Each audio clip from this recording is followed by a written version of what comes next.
Irusumanda blowout ని అదుపులోకి తెస్తున్నారు అధికారులు. మరి కాసేపట్లో మంటలు పూర్తిగా అదుపులోకి రానున్నాయి. ఓవైపు నుంచి నీరు, ఇంకోవైపు నుంచి బురదను వెదజల్లుతున్నారు సిబ్బంది. దీంతో ఆయిల్ బావిలో ప్రెజర్ తగ్గిపోతోంది. భారీ యంత్రాలతో నీటిని వెదజల్లుతూ మంటల్ని కంట్రోల్ చేస్తున్నారు.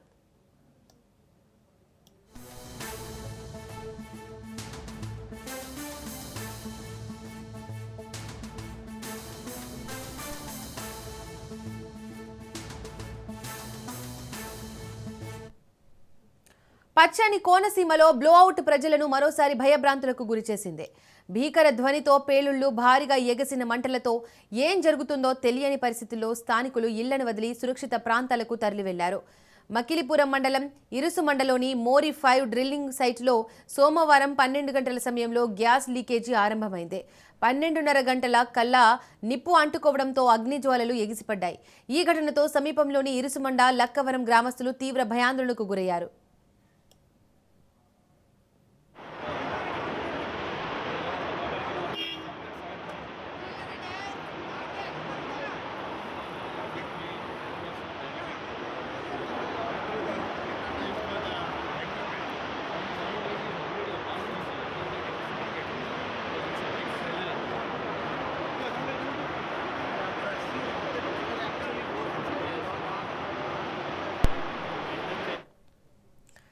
రెడ్డికి ఇదే అంశానికి సంబంధించి మరింత సమాచారాన్ని మా ప్రతినిధి దత్తు అందిస్తారు. దత్తు, ఇరుసుమండ బ్లోఅవుట్ లోని మంటలు అదుపులోకి వచ్చాయి. అధికారులు ఏం చెప్తున్నారు? దీపిక, అంబేద్కర్ కోనసీమ జిల్లా ఇరుసుమండ వద్ద జరిగిన బ్లోఅవుట్ కి సంబంధించి ప్రమాద తీవ్రత అయితే కనుక నేను రాత్రితో పోలిస్తే ప్రస్తుతం అయితే కనుక కొద్దిగా కంట్రోల్లో ఉంది. అయినా ఇది కంట్రోల్లోకి వచ్చినట్టు కాదు. ఇది కంట్రోల్ అవ్వాలంటే దాదాపు 5-6 రోజుల సమయం పట్టే అవకాశం ఉందని చెప్పి అనధికార వర్గాల ప్రకారం మనకు వస్తున్న అంచనా. ఈ నేపథ్యంలో స్థానిక ప్రజలను, చుట్టుపక్కల ప్రాంత ప్రజలందరూ కూడా ఖాళీ చేశారు. అలాగే అట్ ద సేమ్ టైం ప్రాణ నష్టం ఏమీ అయితే ఏది లేదు. దూరంగా అదే గ్రామానికి, బాహ్య ప్రపంచానికి కొద్దిగా దూరంగా ఉండడంతో ఒకంత అదృష్టంగా చెప్పుకోవచ్చు. ఉదయం స్థానిక శాసనసభ్యులు అక్కడ సందర్శించడం జరిగింది. అలాగే ఆర్డీఓ, కలెక్టర్ నిన్న రాత్రి నుండి కూడా అక్కడే ఉండి సహాయక చర్యలు ఏదైతే ప్రమాదాన్ని అదుపు చేయడానికి సంబంధించిన చర్యల మీద పూర్తి దృష్టి పెట్టారు. మరోవైపు ప్రభుత్వ యంత్రాంగం కూడా మంటలు నివారించడానికి ఎటువంటి చర్యలు చేపట్టాలని దాని మీద దృష్టి పెట్టమని చెప్పి పక్కాగా ఆదేశాలు జారీ చేసింది. ఇది ఓఎన్జీసీ, కేఎల్ ఆయిల్ ఇండియా అనే సంస్థలు ఇక్కడ కోనసీమ వ్యాప్తంగా కార్యకలాపాలు నిర్వహిస్తూ ఉంటాయి. ఇందులో భాగంగా ఓఎన్జీసీ డీప్ అనే ఒక సంస్థకి ఒక సబ్ లీజ్ ఇవ్వడం జరిగింది. వీరు డ్రిల్లింగ్ చేస్తున్నారు. D4 అన్న బావి దగ్గర డ్రిల్లింగ్ చేస్తుంటే 2000 అడుగుల కిందకి వెళ్ళినట్టు మనకి అది ఓఎన్జీసీ వర్గాలు చెప్తున్న ప్రకారం తీసుకుంటే కనుక భూమి నుండి 2000 అడుగుల కిందకి వెళ్ళారు. అక్కడ సహజ వాయువు వీరు ఊహించిన దానికన్నా అధిక శాతంలో ఉండడంతో ఒక్కసారిగా ఆ ఫైర్ సంభవించింది. వీరు చేస్తున్న డ్రిల్లింగ్ సమయంలో బ్లాస్టింగ్ అనే ఒక సిస్టమ్ ని వీళ్ళు ఉపయోగిస్తూ ఉంటారు. అది సరిగ్గా అంచనా వేసి సరిగ్గా తెలియకపోవడంతో ఈ ప్రమాదం తలెత్తినట్టుగా మనం భావించవచ్చు. ప్రస్తుతం అయితే కనుక ఈ మంటల యొక్క ప్రభావం దాదాపు 1.5 కిలోమీటర్ల వరకు ఉంది. రాత్రి అంతా కూడా పట్టపగల మాదిరిగా ప్రాంతం అంతా కూడా పూర్తి కాంతులతో వెదజల్లింది. కాలుష్యం కూడా విపరీతంగా వచ్చింది. మరోవైపు చుట్టుపక్కల ఉన్నటువంటి కొబ్బరి తోటలు, కోనసీమ ప్రాంతం అంటే ముఖ్యంగా పచ్చని తోటలు, కొబ్బరి తోటలు ఉంటాయి. ఇవన్నీ కూడా దగ్ధమైపోవడం జరిగింది. అదృష్టం ఏంటంటే ఈ యొక్క ఇరుసుమండ గ్రామానికి 600 మీటర్ల దూరం పొలాల ప్రాంతంలో ఈ యొక్క చమురు బావి ఉండడంతో అక్కడ ప్రమాదం సంభవించడం, జనాభరణ్యం అక్కడ లేకపోవడంతో కొంత ఊపిరి తీసుకొచ్చింది చెప్పొచ్చు. కేవలం 5 నుంచి 6 ఇళ్లు వరకు ఉన్నాయి. వారందరినీ కూడా ఖాళీ చేసి సురక్షిత ప్రాంతానికి తరలించారు. ఇప్పుడు సహాయానికి సంబంధించి ప్రస్తుతం మంటలను అదుపు చేయడానికి మడ్ పంపింగ్ అనే ఒక విధానాన్ని అమలు చేస్తూ ఉంటారు. అలాగే ఫోమ్ కూడా అక్కడ స్ప్రే చేస్తూ ఉంటారు. ఫైర్ ఇంజిన్లతో నీళ్లు తెలుతూ ఉంటారు.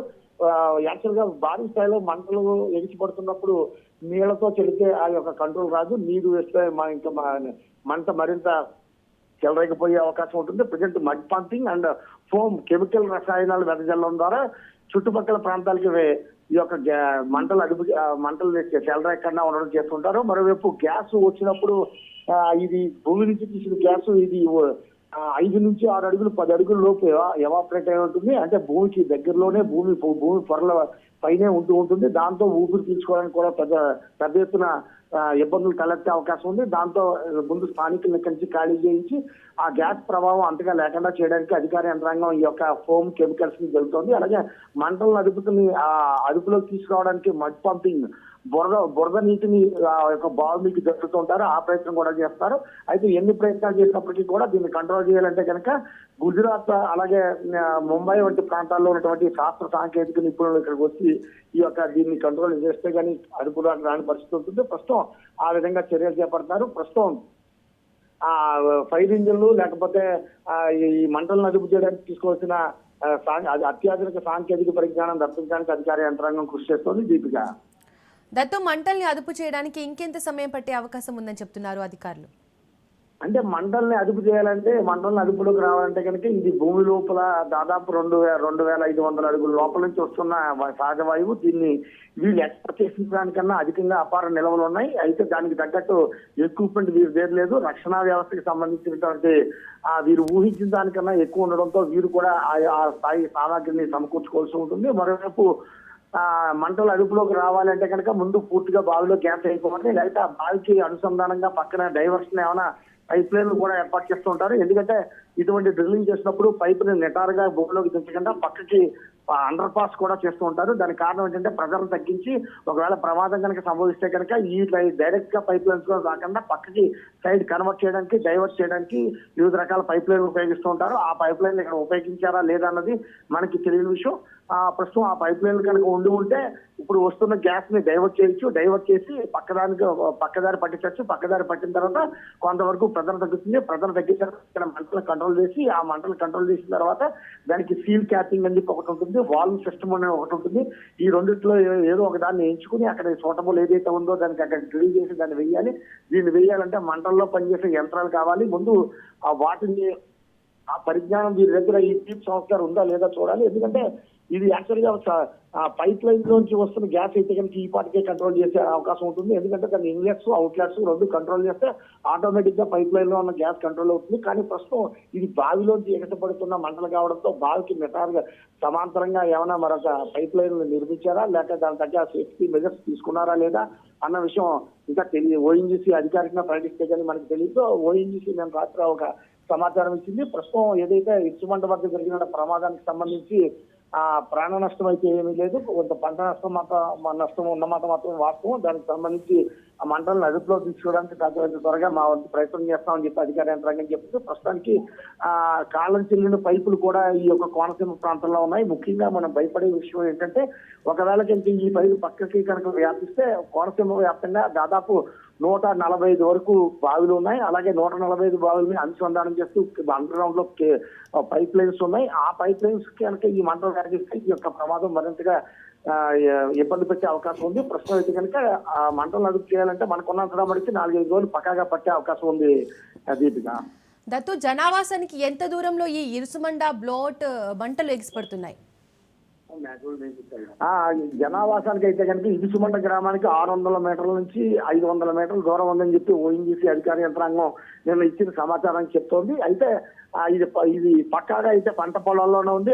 అదే ఒక రకంగా అదృష్టంగా భావించవచ్చు. అదే జనావరణ్యంలో ఉంటే కనుక ఈ ప్రమాదాన్ని ఊహించలేని విధంగా ఉండేది. ప్రస్తుతానికి అయితే కనుక జనాలు అయితే అక్కడ లేరు. ఒక పంట నష్టం కావచ్చు లేకపోతే పశువులు అయితే వాటికి సంబంధించిన వాటికి తీవ్ర నష్టం ఉండే అవకాశం ఉంది. ఎందుకంటే సాధ్యమైనంత వరకు రైతులంతా కూడా పశువులను తమ పొలాల్లో కడుతూ ఉంటారు.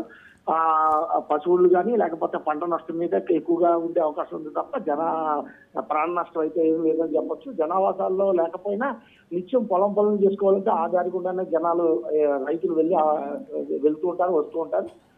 దాంతో ప్రస్తుతం ఆ చుట్టుపక్కల ప్రాంతాల్లో ఎవరిని ఆ పరిసర ప్రాంతాలకి 2 కిలోమీటర్ల రేడియస్ పరిధిలో వెళ్లకుండా కట్టడి చేశారు. పక్క సెక్యూరిటీ ఏర్పాటు చేశారు. ఓన్లీ సాంకేతిక నిపుణులు దీని మీద అవగాహన ఉన్న వారిని మాత్రం అక్కడికి అనుమతిస్తారు. అలాగే స్థానిక శాసనసభ్యులు ఎంపీ హరీష్ కూడా ఉదయాన్నే అక్కడ పరిశీలించడం జరిగింది. అధికార యంత్రాంగాన్ని ఆదేశించడం కూడా జరిగింది. దీపిక, దత్తు, ఇప్పటి వరకు మంటల్ని కంట్రోల్ చేయడానికి ఎలాంటి చర్యలు తీసుకుంటున్నారు అధికారులు? మనం ముందుగా చెప్పుకున్న విధంగా చూసుకుంటే కనుక మంటలను కంట్రోల్ చేయాలంటే చిన్న స్థాయి మంటలను కంట్రోల్ చేయాలంటే కనుక ఆ ఫోమ్ అనే దాన్ని ఉపయోగిస్తారు. దీనికి సంబంధించి అయితే కనుక పెద్ద పెద్ద ఇండస్ట్రీస్ లో అంటే స్టీల్ ప్లాంట్, ఎన్ఎఫ్సిఎల్, అలాగే జిఎఫ్సిఎల్ ఫెర్టిలైజర్స్ కర్మాగారాలు తూర్పుగోదావరి జిల్లాలో ఉన్నాయి. వారి వద్ద ఈ సేఫ్టీ మెజర్స్ అధికంగా ఉంటూ ఉంటాయి. కోరమండల్ అనే ఒక సంస్థ కూడా ఉంది. వారి వద్ద కూడా ఈ ఆయిల్ ఫైర్ అయితే కనుక ఏం కంట్రోల్ చేయాలని దాని మీద వారికి పూర్తి అవగాహన ఉంటుంది. దాని దగ్గర ఎక్విప్మెంట్ కూడా ఉంటుంది. ప్రస్తుతం అయితే కనుక మడ్ పంపింగ్ అంటే ఏదైతే మంటలు ఎగసిపడుతున్నాయో బావి చుట్టూ మట్ను పంప్ చేయడం, అంటే బురద నీరుని బావి మీకు పంప్ చేస్తారు. ఆ పంప్ చేయడం ద్వారా దాని తీవ్రత తగ్గుతుంది. దాన్ని పూర్తిగా కంట్రోల్ చేయాలంటే 1996 ఆ ప్రాంతం 96-98 ప్రాంతంలో పాసర్లపూడి అనే వద్ద ఒక బ్లోవర్ సంబంధించింది. అది దాదాపు 3 నెలల పాటు అది ఆ బ్లోవర్ మంటలు ఎగసపడుతూనే ఉన్నాయి. పెద్ద ఎత్తున వాతావరణం కాలుష్యమైంది. దానికి అప్పుడు ఆస్ట్రేలియాకి సంబంధించి నీల్ ఆడమ్స్ అనే ఒక ఆయన తీసుకొచ్చారు. ఆయన కేజింగ్ అండ్ క్యాటింగ్ అనే మెథడ్ ద్వారా దాన్ని కంట్రోల్ చేయడం జరిగింది. ప్రస్తుతం ఈ కేజింగ్ అండ్ క్యాటింగ్ అనే మెథడ్ ఇక్కడ వర్కౌట్ అవుతుందా లేదా, నెక్స్ట్ ఫస్ట్ మంటలు కంట్రోల్ చేయాలంటే బాంబ్ బ్లాస్ట్ చేయాలి. బాంబ్ బ్లాస్ట్ చేస్తే కనుక చుట్టుపక్కల ప్రాంతంలో ఉన్నటువంటి ఆక్సిజన్ అంతా కూడా హరించిపోతుంది. ఆ హరించిపోయినప్పుడు ఆటోమేటిక్ గా గ్యాస్ వెదజల్లుతుంది తప్ప మంటలు ఫైరింగ్ అనేది ఉండదు. ఆ మంటల ఫైర్ ఎప్పుడైతే కంట్రోల్ అయిందో గ్యాస్ ని కంట్రోల్ చేయడం చాలా కొద్ది సమయంలోనే కంట్రోల్ చేసే సాంకేతిక పరిజ్ఞానం మన ఓఎన్జీసీ దగ్గర కావచ్చు, జేఎన్ దగ్గర కావచ్చు ఉంది. ప్రస్తుతం మంటలను అదుపు చేయడానికి అంటే ఒక అదృష్టం కూడా ఉంది. ఏంటంటే పాచర్లపూడి బ్లోఅవుట్ అయినప్పుడైతే కనుక 200 నుంచి 150 అడుగుల వరకు పెద్ద ఎత్తున మంటలు ఎగిసిపడటం, గ్యాస్ వెదజమ్మడం జరిగింది. ప్రస్తుతం అంత తీవ్రత ఇక్కడ కనబట్టలేదు. ప్రస్తుతం మంటల గ్యాస్ ప్రెజర్ కొద్దిగా తక్కువగా ఉందని మనం చెప్పొచ్చు. నిన్న సాయంత్రంతో పోలిస్తే ఇప్పటికి గ్యాస్ తీవ్రత అయితే కొంచెం తగ్గింది. ఆ మంటలను అదుపు చేయడానికి ప్రస్తుతం మడ్ పంపింగ్ ఫోమ్ సిస్టమ్ ని అక్కడ అప్లై చేస్తారు. Deepika. Right Dattu, thank you. Mahabubabad nursing కళాశాలలో విద్యార్థుల ఆవేశం కట్టలు తెంచుకుంది. అద్దె భవనాల్లో సౌకర్యాలు లేక ఇబ్బందులు పడుతున్నామని వెంటనే సొంత భవనం కేటాయించాలని డిమాండ్ చేస్తూ ఆందోళనకు దిగారు. యాజమాన్యం గేట్లకు తాళాలు వేసి నిర్బంధించిన వెనక్కి తగ్గని విద్యార్థినులు గేట్లు బద్దలు కొట్టి మరీ రోడ్డుపైకి వచ్చి ధర్నా చేశారు. దీంతో అక్కడ తీవ్ర ఉద్రిక్తత నెలకొంది.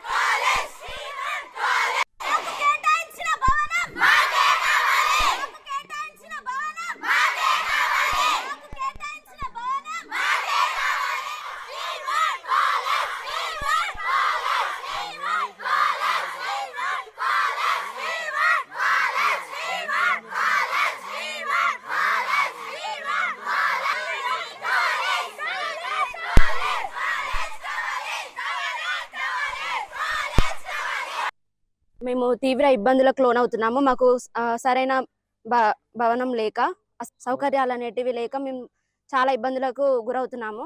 మేము మొన్న కూడా కలెక్టర్ సార్ దగ్గరికి వెళ్ళి అడిగాము, మా ఇబ్బందులు సార్కి చెప్పుకున్నాము. సార్ అన్నారు ఆన్ పేపర్ మాకు ఒక బిల్డింగ్ ఇవ్వకుండా ఒక ఓవరాల్ గా ఒక బిల్డింగ్ మీకు శాంక్షన్ చేస్తున్నామని చెప్పి మమ్మల్ని అక్కడ గొడవను సద్దు మర్పించి పంపించారు మమ్మల్ని. మాకు ఇక్కడికి వచ్చి తీరా చూసుకుంటే ఇక్కడ బాయ్స్ హాస్టల్ మాకు ఇచ్చారు. అక్కడ కింద 4 రూమ్లే మాకు కేటాయించారు. ఆ 4 రూమ్లలో కూడా ఎలాంటి ఎలక్ట్రిసిటీ లేదు, వాటర్ సప్లై లేదు, వాష్రూమ్స్ లేవు. గర్ల్స్ కి వాష్రూమ్స్ లేకుండా ఎవరు సార్ హాస్టల్ ఇవ్వమన్నది మాకు.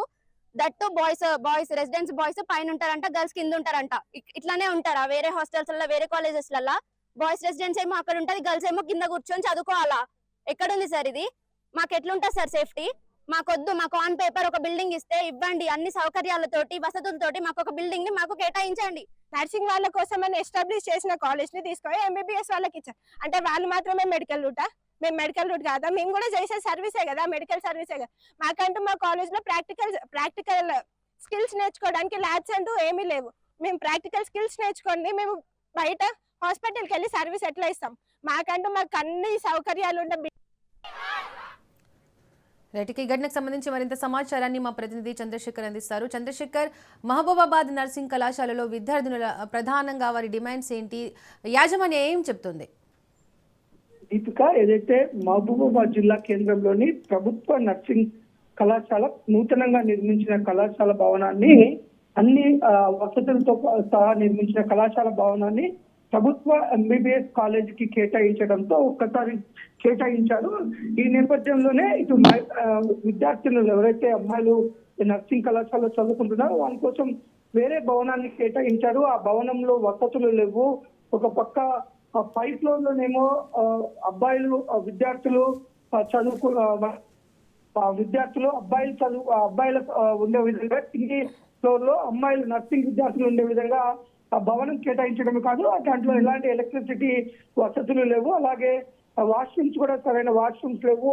ఇటు చుట్టూ పారి కూడా లేకపోవడంతో పందులు స్వైర విహారం చేస్తున్నాయి. ఈ నేపథ్యంలో పైన అబ్బాయిలు కింద అమ్మాయిలు ఉంటే ఏ విధంగా భద్రత ఉంటుంది అనే విషయంలో తీవ్ర ఇబ్బందులు ఎదుర్కొంటున్న నర్సింగ్ కళాశాల విద్యార్థులను ఒక కలెక్టర్ దృష్టి కూడా తీసుకెళ్లడం జరిగింది. కలెక్టర్ కూడా సరిగ్గా స్పందించలేదు అనే ఆక్రోశంతో ఎవరైతే మహబూబాబాద్ జిల్లాలో వారికి నూతన భవనం నిర్మించారో ఆ భవనం వద్దకు వెళ్లి నిరసన తెలిపే క్రమంలో ఆ ఒక సిబ్బంది గేట్లు వేసినప్పటికీ బలవంతంగా గేట్లు నెట్టి వేసుకుని కూడా లోపలికి వెళ్లారు. లోపలికి వెళ్లి మాకు న్యాయం జరగాలి, మా కోసం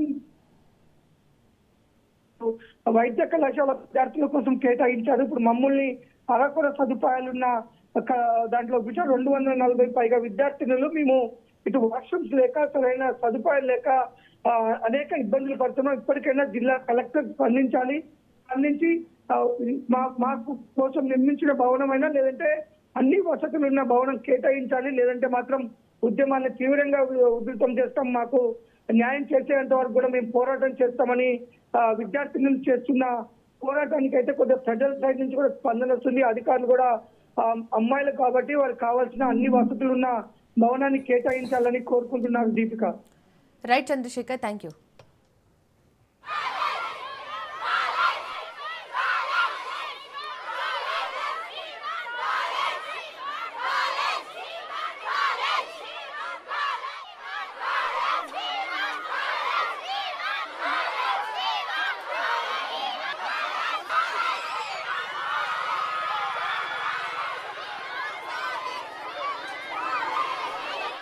సీఎం రేవంత్, మాజీ సీఎం కేసీఆర్ పరస్పరం దూషించుకోవడం కరెక్ట్ కాదని బీజేపీ ఎమ్మెల్యే కాటిపల్లి వెంకటరమణారెడ్డి సూచించారు. సమస్యలపై చర్చించాలి కానీ విమర్శలు చేసుకోవడం కరెక్ట్ కాదన్నారు. హీల్డ్ పాలసీపై చర్చించే అవకాశం ఉందన్నారు. హీల్డ్ పై సభల్లో ప్రభుత్వం నిర్ణయాలు చెప్పిన తర్వాత మాట్లాడతానని అంటున్న బీజేపీ ఎమ్మెల్యే వెంకటరమణారెడ్డితో మా ప్రతినిధి సునీల్ ఫేస్ టు ఫేస్. 5వ రోజు తెలంగాణ అసెంబ్లీ సమావేశాలు ప్రారంభం కానున్నాయి. ఈరోజు జరిగేటువంటి అంశాలపై బీజేపీ ఏ విధంగా ప్రశ్నోత్తరాల సమయంలో ప్రశ్నిస్తుంది మనతో మాట్లాడడానికి కామారెడ్డి ఎమ్మెల్యే వెంకటరామరెడ్డి గారు ఉన్నారు. సార్, చూస్తున్నాం దాదాపు 4 రోజుల నుంచి సభ నడుస్తుంది. బీజేపీ ప్రధానంగా ఇలాంటి అంశాలపై కూడా శాసనసభలో చర్చిస్తుంది. శాసనసభలో అందరూ లైవే చూస్తున్నారు కదండి, అలా చర్చించేది అందరికీ తెలుస్తున్నది. ఏదైతే క్వశ్చన్ అవర్ ఉంటుందో క్వశ్చన్ అవర్కి మొట్టమొదలు అందరికీ తెలియజేయాల్సింది ఏంటంటే భారతీయ జనతా పార్టీ సభా సాంప్రదాయాల్ని పాటించాలి, చిల్లర వ్యవహారం చేయకుండా, అన్పార్లమెంటరీ వాడకుండా, ఒక ఉందాతనంతో శాసనసభను ప్రజలకు కనపడేటట్టు శాసనసభను ఒక ఉందా రీతిలో నడపాలనేది భారతీయ జనతా పార్టీ లక్ష్యం. మేమున్నటువంటి 7గురమైనా ఎక్కడైనా సరే ఉందాగానే వ్యవహరిస్తున్నాం. ఎక్కడ క్వశ్చన్ అవర్లో ఏం మాట్లాడాలి, ఒకవేళ పాయింట్ ఆఫ్ ఆర్డర్ ఎక్కడ లేపాలి, ఎక్కడ ప్రొటెస్ట్ చేయాలి, ఎక్కడ క్వశ్చన్ అవర్లో మాట్లాడాలి, ఎక్కడ 0 అవర్లో మాట్లాడాలి, ఏది అయితే షార్ట్ డిస్కషన్ పెడతారో దాంట్లో ప్రభుత్వంతో ఎలా మాట్లాడాలనేది తెలుసు. ప్రభుత్వాన్ని విమర్శిస్తేనే ప్రతిపక్షం అవుతుందనే కన్నా ప్రభుత్వముని ఆలోచన మేల్కొల్పి ప్రభుత్వము ఒకవేళ తప్పు చేయాలని అనుకుంటే చేస్తే అడుగుతారు ప్రతిపక్షం అనే ఆలోచనను మేల్కొల్పి ప్రజలకు అందుబాటులోకి తీసుకురావడానికే ప్రయత్నిస్తాం తప్ప ప్రభుత్వాన్ని రోజు విమర్శిస్తూ అనవసరమైన దుర్భాషలాడుతూ గౌరవ స్థానంలో ఉన్న ముఖ్యమంత్రిని తిడుతూ ప్రతిపక్ష స్థానంలో ఉన్న మాజీ ముఖ్యమంత్రిని తిడుతూ మాట్లాడితేనే అది పద్ధతి, అది రాజకీయం అనుకునే రోజులు పోయాయి. కాబట్టి ఉందాగా నడపాలనుకొని ప్రతి సమస్యలో మాట్లాడాం. పాలమూరు రంగారెడ్డి మాట్లాడారు, గౌరవనీయులు పాయల్ శంకర్ గారు, డిప్యూటీ లీడర్ గారు. అట్లాగే వికసిత్ భారత్ దాన్ని అక్కడ కూడా ఎంజీఎన్ఆర్ఈజీఎస్ను జీరామ్జీకి మార్చినప్పుడు అక్కడ మహేశ్వర్ రెడ్డి గారు ఫ్లోర్ లీడర్ గారు మాట్లాడారు. క్వశ్చన్ అవర్లో రామారావు పటేల్ గారు మాట్లాడారు, ధన్పాల్ సూర్యనారాయణ గారు మాట్లాడారు, ఎడ్యుకేషన్ మీద, హెల్త్ మీద, ఫారెస్ట్ మీద హరీష్ రావు గారు మాట్లాడారు, ఉద్యోగస్తుల మీద నేను మాట్లాడాను, సమస్యల మీద రాకేష్ రెడ్డి గారు మాట్లాడారు. ప్రతిరోజు మాట్లాడుతున్నాం. ఉదయం నుంచి సాయంత్రం వరకు హాల్లోనే ఉన్నాం. ఎదుటి వాళ్ళు మాట్లాడుతున్నది ఏంది, చెప్పేది ఏంది, ప్రభుత్వం ఏం వినవిస్తున్నది అనేది కూడా చూస్తున్నాం. కాబట్టి ప్రతి దాంట్లో బాధ్యాయుతమైన పద్ధతిగా బాధ్యాయుతంగా మేము పనిచేస్తున్నామని. ఈరోజు ప్రధానంగా ఎలాంటి అంశాలపై చర్చిస్తున్నాం? ఈరోజు హైదరాబాద్ ఇండస్ట్రియల్ ల్యాండ్ ట్రాన్స్ఫర్మేషన్ దాని మీద అంటే హిల్ట్ మీద ఉంది. అలాగే ఎలక్ట్రిక్ వెహికల్ మీద నేను ఇచ్చిన క్వశ్చన్ కూడా వచ్చింది. అట్లాగే రైజింగ్ 247 ఏదైతే 2047 ఏదైతే పెట్టారో ముఖ్యమంత్రి గారు దాని మీద ఇవాళ ఉంది. దాని మీద ప్రభుత్వం తరపున ముఖ్యమంత్రి గారు లేక శాసనసభ వ్యవహారాల శాఖ మంత్రి శ్రీధర్ బాబు గారు లేకపోతే వివిధ క్యాబినెట్ మంత్రులు వాళ్ళు ఏం చెప్తారో విన్న తర్వాత దాని మీద మేమేం మాట్లాడాలి, మా నిర్ణయాలు ఏందో మేము తెలియజేస్తాం. కానీ పెట్రోల్లో మిథనాయిన్ కలుపుతో నేను ఏమేమి మీ మీద ఆరోపణ చేస్తుంది? మిథనాయిల్ కలుపుతున్న it is not a illegal, it is a legal procedure. ఆ లీగల్ ప్రొసీజర్లో ఆ రాష్ట్రంలో ఆ నిర్ణయం తీసుకున్నారు. దేశంలో కొన్ని రాష్ట్రాలు నిర్ణయం తీసుకుంది, దేశం నిర్ణయం తీసుకుంటే మిథనాయిల్ కలపాలి ఈ పర్సంటేజ్లో అన్నప్పుడు కలుపుతున్నట్టు దెన్ ఏది నేచర్ పొల్యూషన్ తగ్గాలి అనే దాని మీద కలుపుతుండొచ్చు. కానీ ఆ కలుపుతున్నారు ఇల్లీగల్ అనేది చెప్పమనండి. అక్బరుద్దీన్ గారు ఒకవేళ ఇల్లీగల్ అంటే నేను మాట్లాడతాను, లీగలా కాదా మాట్లాడదాం. ఇల్లీగల్గా కలిపితే తప్పు చేయాలా, శిక్షించాలా, అరెస్ట్ చేయాలా, అది ఎంతటోడైనా సరే. ప్రధానమంత్రి గారే చెప్పారు కదా, తప్పు చేసిన ఎవడైనా జైలుకే పోవాలని యాక్ట్ అయితే ఇచ్చారు కదా. రాజకీయ నాయకులు ముఖ్యమంత్రుల ప్రధానమంత్రుల అనవసరం, తప్పు చేసినని ప్రూవ్ అయితే జైల్లో వేయమని చెప్పి యాక్ట్ తెచ్చారు కదా. మరి అటువంటి యాక్ట్ తెచ్చిన ప్రధానమంత్రి గారు ఇల్లీగల్గా మిథనాయిల్ కలుపుతారా అండి? ఏం దొరకలేదని. హిల్ట్ ప్రాజెక్టుపై బీజేపీ వైఖరి అంటే అది ఇవాళ అసలు వాళ్ళ స్టేట్మెంట్ వినాలి కదండి. ఇవాళ కేటీఆర్ గారు ప్రెస్ మీట్ పెట్టారు, మా మహేశ్వర్ రెడ్డి గారు ప్రెస్ మీట్ పెట్టారు. మీ టీవీలలో మీ యాజమాన్యాలు వారు మాట్లాడుతున్నారు, మీ ప్రజెంటర్లు మాట్లాడుతున్నారు, మీ యాంకర్లు మాట్లాడుతున్నారు, మీ రీడర్లు మాట్లాడుతున్నారు. అసలు ఏం మాట్లాడుతున్నారు? ఎంతసేపు డబ్బు చుట్టే తిరుగుతున్నారు కానీ ఎకోసిస్టమ్ చుట్టూరా దాని వ్యవస్థ చుట్టూరా లేరా. ఒక టీవీ ఛానల్ ఉంది, ఆ టీవీ ఛానల్ చుట్టూ ఎంతమంది బతుకుతున్నారో మీకు తెలుసా? ఛానల్ పెట్టిన వ్యక్తి గురించి మాట్లాడుతున్నారు కానీ ఆ ఛానల్ చుట్టూ జీవితం సాగిస్తున్నటువంటి వ్యవస్థ ఉంటుంది చూడండి, ఆ వ్యవస్థ గురించి ఎవరు మాట్లాడట్లేదే. ఎంతసేపు డబ్బు ఏంది విమర్శించడం ప్రధానమా? నువ్వు రియల్ ఎస్టేట్ చేస్తున్నావు, బ్రోకరు, ఇన్ని లక్షల కోట్లు తిన్నావు, అన్ని లక్షల. అరే అథెంటిక్గా మాట్లాడండి అయ్యా. ఏదన్నా మాట్లాడితే జీవో 20 ఏం చెప్తున్నది, జీవో 27 ఏం చెప్తున్నది, అసలు జీవో 20కి 27కి తేడా అయింది. అసలు అది ఏ విధానంలో పాల్గొంటున్నారు? ఇవాళ ముఖ్యమంత్రి గారు చెప్తారా, ఇండస్ట్రియల్ మినిస్టర్ శ్రీధర్ బాబు గారు చెప్తారా? చెప్పినాక నేను మాట్లాడతాను. ఇది చూస్తున్నాం. ప్రస్తుతం అయితే కామారెడ్డి ఎమ్మెల్యే రామరెడ్డి వెంకటరామరెడ్డి చెప్తున్నారు, ఈరోజు జరిగేటువంటి అనేక అంశాలపై కూడా సుదీర్ఘంగా శాసనసభలో చర్చించిన తర్వాత దానిపై నిర్ణయం తీసుకుంటాము. ఈరోజు హిల్ట్ ప్రాజెక్ట్ సంబంధించిన అంశాలతో పాటు 2047 సంబంధించిన రైజింగ్ ఫర్ 2047 సంబంధించిన అంశాలపై కూడా సుదీర్ఘంగా చర్చించే అవకాశం ఉంది. మరోవైపు అక్బరుద్దీన్ ఓవైసీ చేస్తున్నటువంటి ఆరోపణలకు సంబంధించిన విషయంలో ఖచ్చితంగా ఎవరైనా ఇల్లీగల్గా చేస్తే మాత్రం ఖచ్చితంగా కేసులు నమోదు చేసుకోవచ్చు అంటూ కూడా వెంకటరామరెడ్డి సవాల్ విస్తున్న పరిస్థితి కనబడుతుంది. ఈరోజు 5వ రోజు శాసనసభలో తమ బీజేపీ పార్టీ తరఫు నుంచి కూడా తమ సమస్యలు, ప్రధానంగా ప్రభుత్వ ఉద్యోగుల సమస్యలు కావచ్చు, రాష్ట్రంలో ఉన్నటువంటి ప్రధాన సమస్యలపై కూడా ఈరోజు ప్రశ్నోత్తరాల సమయంలో తాము ప్రశ్నిస్తామంటూ కూడా ఎమ్మెల్యే వెంకటరామరెడ్డి చెప్తున్న పరిస్థితి. Vote studio. ఆదిలాబాద్ జిల్లా బంద్ కొనసాగుతోంది. సోయా పంటను కొనుగోలు చేయాలని డిమాండ్ చేస్తూ బీఆర్ఎస్ బంద్కు పిలుపునిచ్చింది. ఆదిలాబాద్ బస్ డిపో ముందు ధర్నాకు దిగిన మాజీ మంత్రి జోగు రామన్న బీఆర్ఎస్ నాయకులను పోలీసులు అరెస్ట్ చేశారు. ఆదిలాబాద్ బంద్పై మరింత సమాచారం మా ప్రతినిధి శ్రీనివాస్ అందిస్తారు. మార్కెట్ షెడ్లకు సోయాబీన్ పంట వచ్చింది, కానీ ఇప్పటి వరకు కొనుగోలే నాతులు లేక వాళ్ళ కష్టాలను చూసి బీఆర్ఎస్ పార్టీ మద్దతుగా ఈరోజు బీఆర్ఎస్ పార్టీ ఆధ్వర్యంలో ఆదిలాబాద్ జిల్లా బంద్ పిలుపునిచ్చిండ్రు. అయితే ఉదయం 4 గంటల నుంచి బీఆర్ఎస్ పార్టీ కార్యకర్తలు మళ్ళీ రైతులు బస్ డిపో ఎదురుగా ధర్నా నిర్వహించడంతో బస్సులు బంద్ అయిన పరిస్థితి ఏర్పడింది. అయితే ఇప్పుడు ఉన్న పరిస్థితి బంద్ అయితే ప్రశాంతంగా నడుస్తున్నది. సోయా కొనుగోలు చేయడం లేదని నాఫాడ్ చేతులు ఎత్తేసింది. నాణ్యత లేదన్న సాకుతోటి సోయాబీన్ కొనడం లేదు. అయితే బీఆర్ఎస్ పార్టీ ఆధ్వర్యంలో వీళ్ళు గత 4 రోజుల నుంచి ధర్నాలు రస్తారోకోలు చేస్తూ మొదటి రోజు జాతీయ రహదారి ధర్నా చేసిండు, 2వ రోజు ఎమ్మెల్యే క్యాంప్ ఆఫీస్ ముట్టడి చేసిండు, 3వ రోజు కలెక్టర్ ఆఫీస్ ముట్టడి చేసిండు, ఈరోజు 4వ రోజు ఆదిలాబాద్ జిల్లా బంద్ ప్రకటించింది. దీంతో ఇక్కడున్న దుకాణ సముదాయాలన్నీ ప్రస్తుతం అయితే అన్ని బంద్ ఉన్నాయి, ప్రశాంతంగా నడుస్తుంది. బంద్ ప్రకటించడంతో పోలీసులు కూడా ముందు జాగ్రత్తగా అధికంగా భద్రత ఏర్పాటు చేసి ఇక్కడ కట్టుదిట్టమైన శాంతి భద్రతను ఏర్పాటు చేస్తున్నట్టు ఇప్పుడు శాంతి భద్రత ఉన్నది. ఇప్పుడైతే ఎలాంటి అవాంఛనీయ సంఘటన లేదు. అయితే మార్కెట్ షెడ్లో కొనలేని పరిస్థితి ఉంది. కాబట్టి ఈ సోయాబీన్ కష్టాలు అంతా ఇంత కాదు, అసలే మునిగేటి నక్క మీద తాటకాయ పడ్డట్లు ఇలా పరిస్థితి. అధిక వర్షాలు, ఆ మోంతా తుఫాన్ తోటి ఇక్కడ పంట అరకొరగా పంట పండింది. ఆ పంటను కూడా తీసుకొచ్చిన తర్వాత కొనుగోలు చేయడం లేదని చెప్పేసి ఇక్కడ ఉన్న రైతులు వాపోతున్నారు. ఇక బేలా ఆదిలాబాద్ బోత్ ఇచ్చోడ మార్కెట్, సోనాల మార్కెట్లలో సోయాబీన్ ఇంకా పంట దాదాపు 15,000 కుంటాల సోయా పంట ఉంది.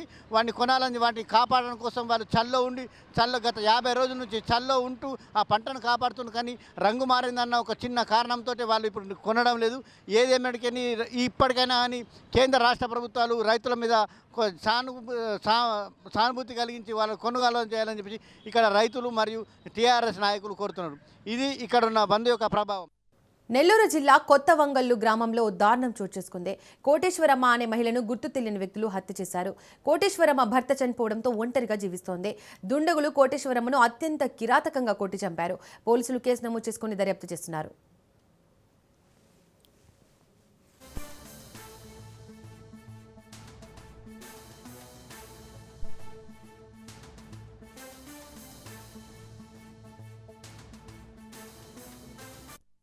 అరవై 65 సంవత్సరాలు ఉంటాయి. ఎవరో గుర్తు తెలియని వ్యక్తి ఆయన మర్డర్ చేసినారని సమాచారం రాగా నేను వెంటనే విలేజ్కి వచ్చి ఆ ఇంటిని చూశాను. ఇది సుమారుగా రాత్రి నిద్రపోయిన టైంలో జరిగింది. ఆమె ఎవరు భర్త కూడా లేడు కాబట్టి ఇంట్లో పడుకొని ఉంది. అందరూ ఎక్కడికి వెళ్ళినారని ఊరు మొత్తం అనుకున్నారు. ఆ చుట్టుపక్కల వాళ్ళు కూడా ఏంది ఇంకా ఎవరు లేరని, ఇంకా రాలేదని కనపడపోయాక ఇంటి పక్కన వాళ్ళు పోయి పిలవడానికి వచ్చిందామని చూడటానికి ఇంట్లో పోయాక ఇంటికి తాళం వేసి వరండాలో మంచం మీదనే నుదుటి మీద దెబ్బలతోటి చనిపోయి ఉంది.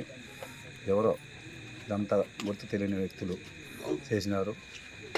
ప్రస్తుతానికి వాళ్ళకి ఒక కొడుకు ఉన్నాడు. కొడుకు కూడా ఇన్ఫర్మేషన్ ఇచ్చాము. త్వరలోనే పట్టుకుంటాము ముద్దాయిని ఎట్టి పరిస్థితుల్లో. ఒంటి మీద అయితే ఇంకా ఏం లేవండి. ఇంకా అన్నీ ఉన్నాయి.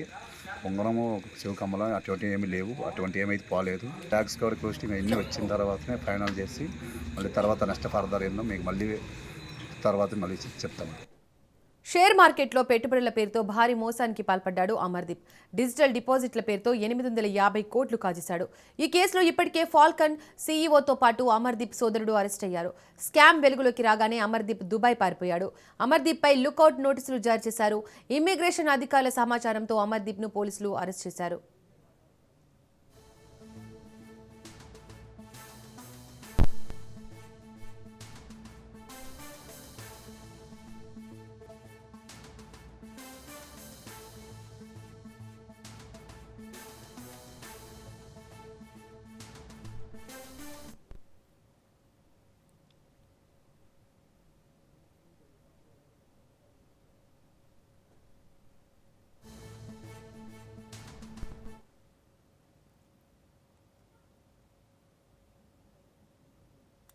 సాహిత్య ఇన్ఫ్రా స్కామ్ పై ఛార్జ్ షీట్ దాఖలైంది. సాహిత్య ఇన్ఫ్రా స్కామ్ 3,000 కోట్లుగా తేల్చారు సిసిఎస్ పోలీసులు. 17 కేసులను సంబంధించి ఛార్జ్ షీట్ దాఖలయ్యాయి. ప్రీ లాంచ్ పేరుతో సాహితీ లక్ష్మీనారాయణ డబ్బులు వసూలు చేసినట్లు గుర్తించారు. తక్కువ ధరకే ఫ్లాట్లు ఇస్తానంటూ మోసం చేసినట్లు నిర్ధారించారు. 4 ఏళ్ల తర్వాత ఛార్జ్ షీట్ దాఖలు చేశారు సిసిఎస్ పోలీసులు. సాహితీ స్కామ్ పై 64 కేసులు నమోదు చేశారు. 17 కేసులకు సంబంధించి ఛార్జ్ షీట్ దాఖలయ్యాయి. సాహితీ స్కామ్లో మొత్తం 13 మందిపై అభియోగాలు ఉన్నాయి. వసూలు చేసిన డబ్బులు సొంత ప్రయోజనాలకు లక్ష్మీనారాయణ వాడుకున్నట్లు గుర్తించారు.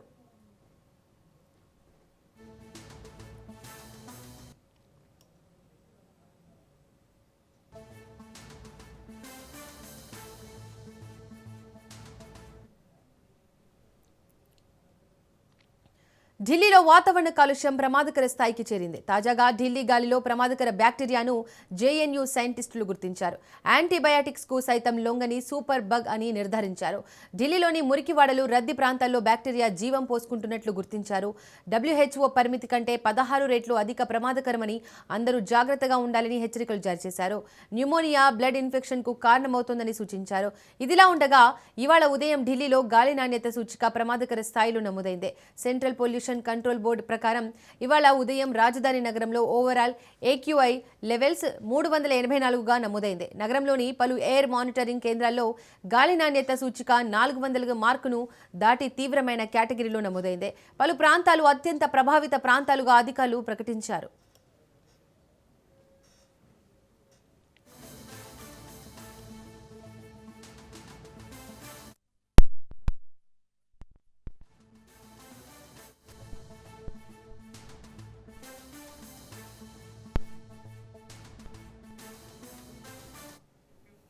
ఆరోగ్యంగా ఉన్న వారిపై వీటి ప్రభావం తక్కువగా ఉన్నప్పటికీ వృద్ధులు, చిన్నపిల్లలు, శ్వాసకోశ వ్యాధులు ఉన్నవారు, రోగనిరోధక శక్తి తక్కువగా ఉన్నవారికి ఈ సూపర్ బగ్స్ వల్ల చికిత్సకు లొంగని ఇన్ఫెక్షన్లు సోకే ప్రమాదం ఉంది. పర్యావరణంలోని ఈ ప్రమాదాన్ని గుర్తించి ప్రభుత్వం తక్షణమే పర్యావరణ వ్యవస్థలను ఏర్పాటు చేయాలని JNU శాస్త్రవేత్తలు సూచిస్తున్నారు.